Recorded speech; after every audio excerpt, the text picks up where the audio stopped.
My name is Maristella Rose. I was 25 when the phone rang at 4:47 in the afternoon, and the sound of it split my life into a before and an after. I remember the light in the hospital hallway, that flat, colorless fluorescent light that makes everyone look like they've already given up something. I remember the vinyl chair sticking to the back of my knees. I remember thinking, absurdly, that I should have worn different shoes, because the ones I had on were loud against the tile every time I stood up and sat back down. My daughter Nora was 6. She had been complaining about stomach pain for 2 days, the kind of complaint children make so often that adults learn to discount it. By the time I understood it wasn't nothing, her appendix had already begun to threaten rupture. The on-call surgeon's name was Dr. Okafor, and she had the calm, unhurried voice of someone who had said frightening sentences to frightened parents many times before. "We need to operate within the hour," she told me. "It's serious, but it's manageable if we move now." I called my mother first, then my father.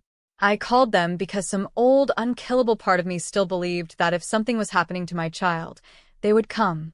That was the reflex of 25 years of being someone's daughter. You call home when the ground shifts.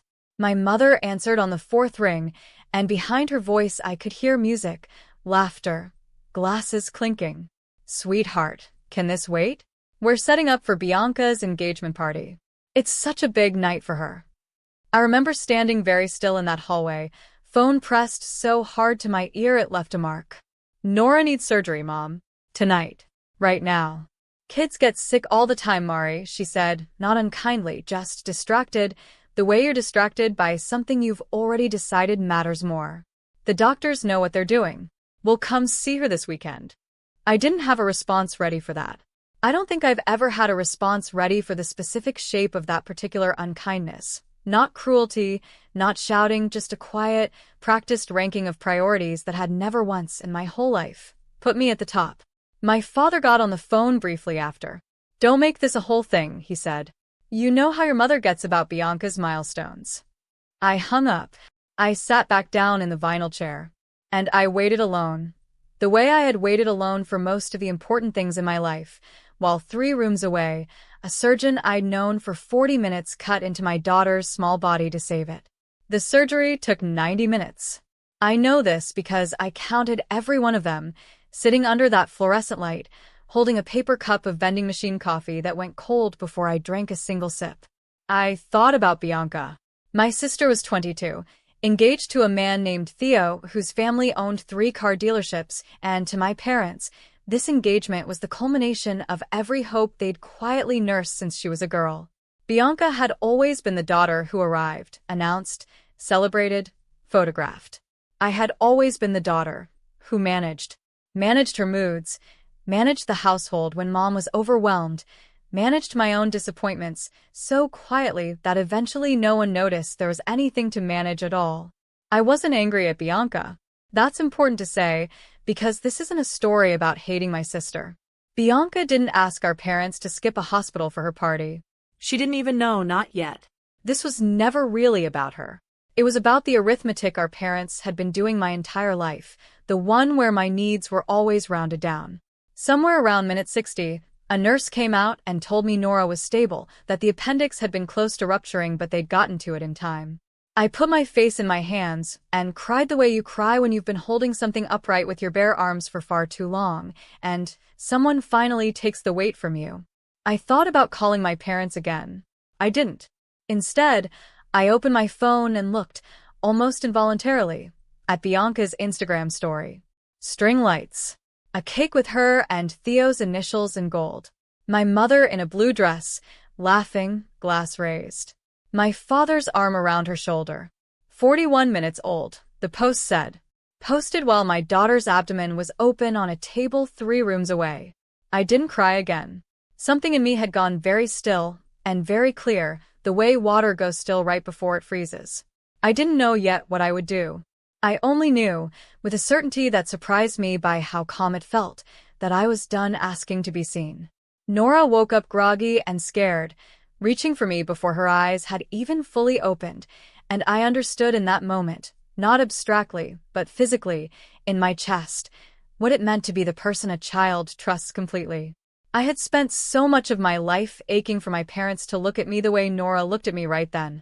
It occurred to me, holding her small hand in the recovery room, that I already had something they had never quite managed to give me, and I had built it myself, out of nothing but consistency and attention, and simply showing up. My mother texted the next morning. Asterisk, how's the baby? We're all so relieved. Bianca said to tell you congratulations on Nora being okay. She was worried too, even during the party, asterisk. I read that message 3 times.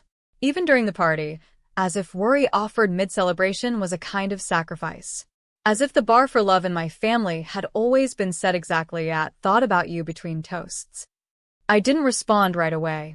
I sat with Nora as she slept, watching the rise and fall of her chest, the small bandage taped over the incision, and I thought about my own childhood. The recitals my parents missed because Bianca had a cold, the graduation they arrived 40 minutes late to because Bianca needed help with a dress fitting, the quiet years I spent believing that if I just achieved enough, needed little enough, complained rarely enough, eventually I would earn the attention that seemed to come to my sister. Simply because she existed. I had spent so long trying to earn something that was never going to be given on merit. It wasn't a contest I had lost. It was a contest that had never actually been running. Dr. Okafor came by that afternoon to check on Nora. She was warm, precise, unhurried even now. She's healing well, she said. You did the right thing getting her here fast. Then, almost as an aside, glancing at the intake forms, I tried reaching the emergency contacts listed your parents? No answer last night. I left a message. I hadn't known that. I felt something shift in my chest, not hope, exactly, but the beginning of an idea. I asked Dr. Okafor, carefully, what she had said in that message. She told me, a little puzzled by the question, that it had been standard. She'd explain the situation, the urgency, the outcome, and ask them to call the hospital back to confirm they'd received the update, since they were listed as secondary contacts on Nora's intake form from a visit 2 years earlier that I had never updated. I hadn't planned anything yet. I want to be honest about that. I wasn't the kind of woman who plotted.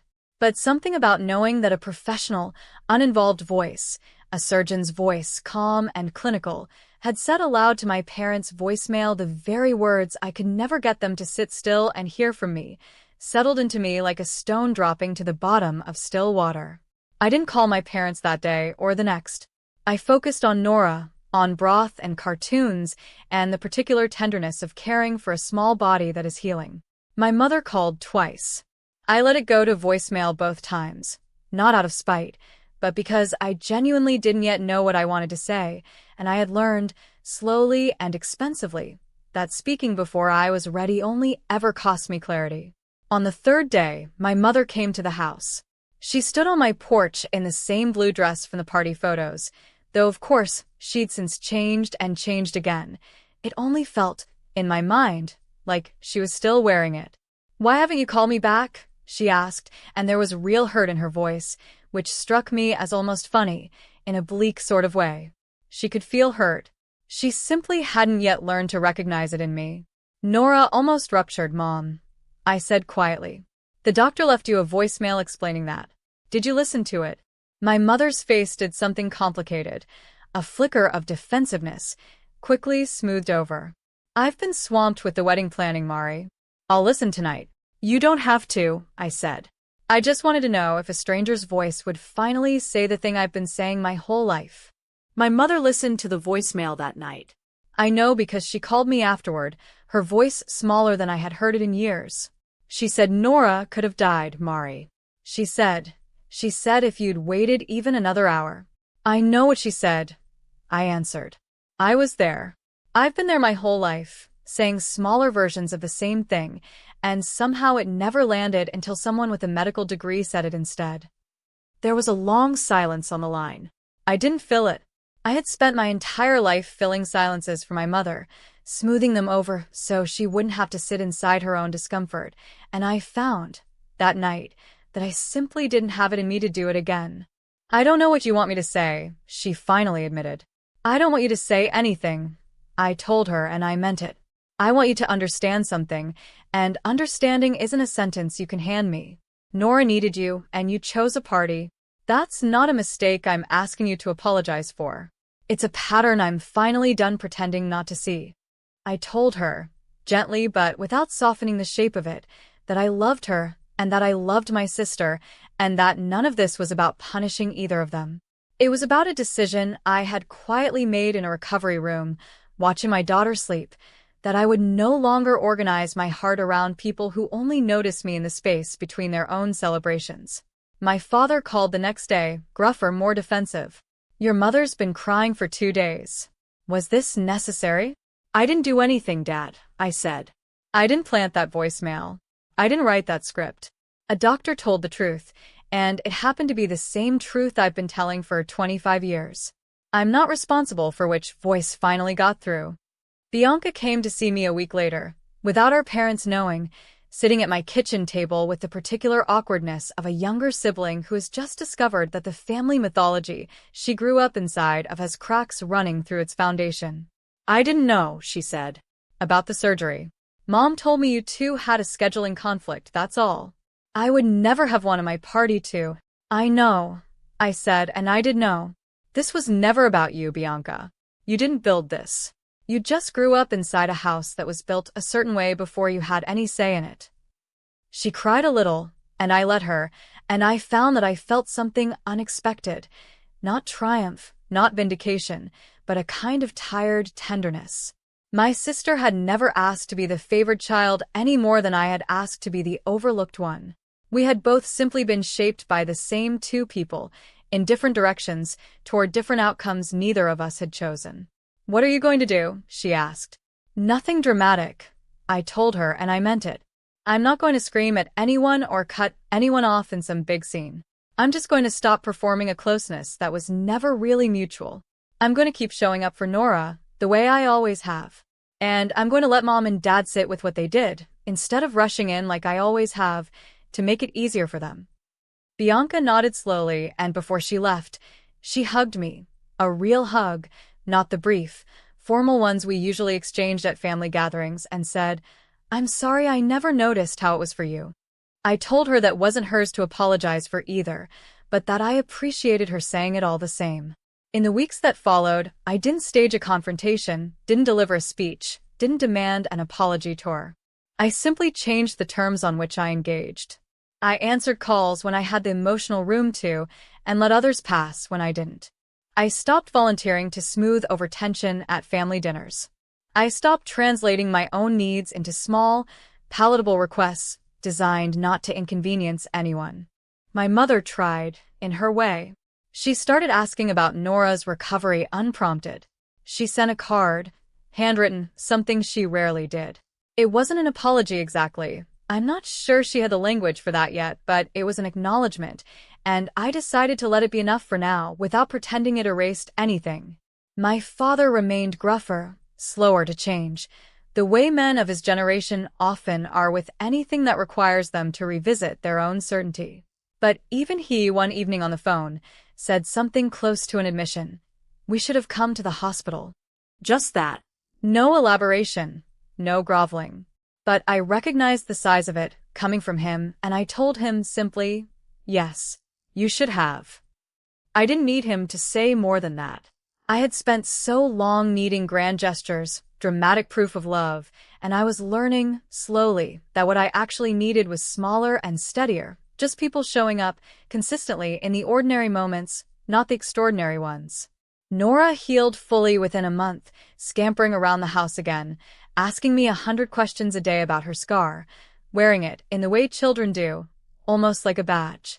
I watched her, and thought about the two very different girlhoods in my family, hers, built on someone always coming when she called, and mine, built on learning to need less so I would hurt less when no one came at all. I never got a full apology from my parents, not in the way movies promise you one. No tearful speech, no dramatic reckoning in a rain-soaked doorway. What I got instead was smaller and, I've come to believe, more honest. A mother who now calls to ask how Nora is doing before she asks about anything else. A father who shows up 10 minutes early instead of not at all. A family that has begun, haltingly, to recalibrate an arithmetic that took 25 years to notice was broken. I think often about that hallway, the vinyl chair, the light that made everyone look half-erased. I think about how strange it is that it took a stranger's voice, calm, clinical, entirely unaware of the family history it was stepping into, to say the sentence I had spent my whole life trying to say and never quite managing to land. I didn't get revenge, not the kind the word usually implies. I didn't humiliate anyone, didn't destroy anything, didn't turn Bianca's wedding into a battlefield. What I did was quieter and, I think, more durable. I stopped auditioning for love that should have been unconditional, and I built, instead, a small and steady home where my daughter would never have to wonder whether she mattered enough to interrupt a party. Some nights, when Nora is asleep and the house is quiet, I run my thumb over the faint line of her healed scar while she dreams, and I think, this is the whole of it. Not the argument I never got to finish, not the apology that never fully came, but this, a mother who came every single time, without being asked twice. That, in the end, was the only justice I ever really needed.